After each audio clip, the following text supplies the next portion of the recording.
Akan salamat.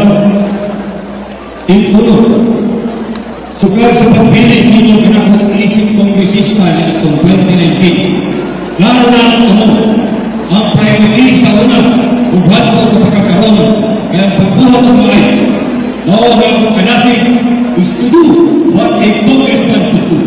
To make laws, especially local laws.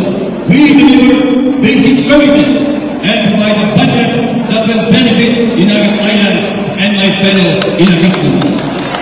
Sa ulan ng termino, nakapangalaw o punto kita o ayuda o benepisyo anak sa pagtabang sa atong mga katawhan niya tumiyagin pandemya.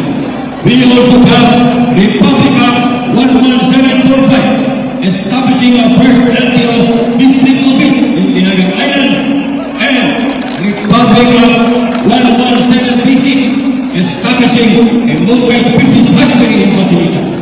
Sa ikaduhang termino, doon po lang tayo tungkol kayo, tunay pag-dumplit. Ito kita, isip ko sa kaisa, isip ko sa kaprobinsya, and our bottom cry was Karugtinan. And we stood by that.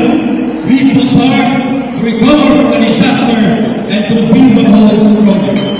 Sa atang pagkaroon, kung may undang sa trabaho, na iyong manalo ang Republika 12032 na nagbuhat sa atang pagbalyon ng 48 days na Inagat. Thank you so much to our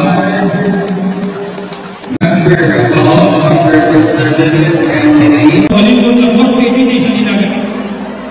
thank you so much to our member of the House of Thank you so much to our member of the House of Representatives.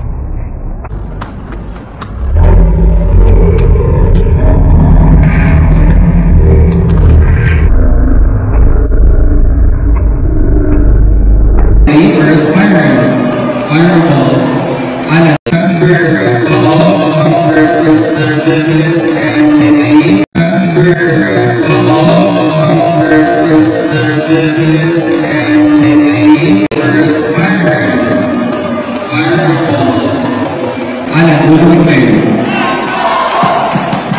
and also to our aspirant for the provincial vice governor, Honorable Michael D.